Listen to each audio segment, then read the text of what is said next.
വയനാട്ടിലെ ഉരുൾപൊട്ടലിൽ രക്ഷപ്പെടാനുള്ള ശ്രമത്തിനിടെ കൊമ്പനാനയുടെ മുന്നിൽ പെട്ടുപോയ അമ്മൂമ്മയുടെയും പേരക്കുട്ടിയുടെയും അവസ്ഥയ്ക്ക് ചിത്രഭാഷ്യമൊരുക്കി 8ാം ക്ലാസ്സുകാരി. ചമ്പാട് ചോദാവൂർ ഹയർ സെക്കൻഡറി സ്കൂളിലെ വിദ്യാർത്ഥിനി അവന്തികയാണ് വയനാട് ചൂരൽമലയിലെ സുജാതയുടെ ജീവിതാനുഭവത്തിന് ചിത്രഭാഷ്യമൊരുക്കിയത്. ചിത്രം ആരെങ്കിലും വാങ്ങിക്കുകയാണെങ്കിൽ ലഭിക്കുന്ന തുക മുഖ്യമന്ത്രിയുടെ ദുരിതാശ്വാസ നിധിയിലേക്ക് നൽകാനുള്ള ഒരുക്കത്തിലാണ് അവന്തിക.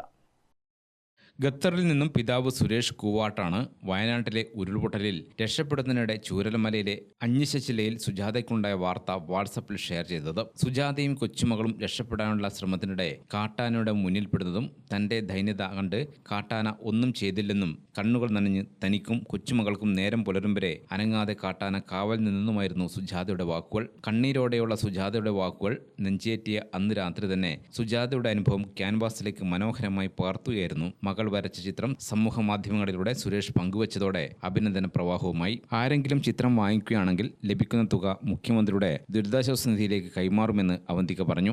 അച്ഛൻ അയച്ചു തന്ന ഈ വീഡിയോ കണ്ടപ്പോൾ വളരെ സങ്കടം തോന്നി. വയനാട്ടിലെ ദുരിതം അനുഭവിക്കുന്ന ആളുകളുടെ അവസ്ഥ കണ്ടപ്പോൾ വളരെ സങ്കടം തോന്നി.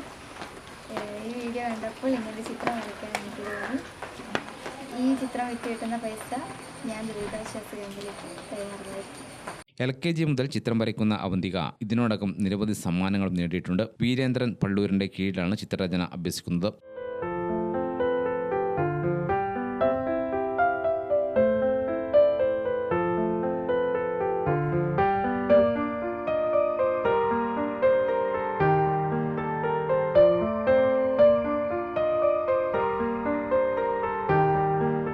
എഴുത്തുകാരൻ കൂടിയായ സുരേഷ് കൂവാട്ടും അമ്മ സുനജിയും അനുജത്തി ഗൗതമിയും പൂർണ്ണ പിന്തുണയുമായി രംഗത്തുണ്ട്. ഗ്രാമിക ന്യൂസ്, തലശ്ശേരി.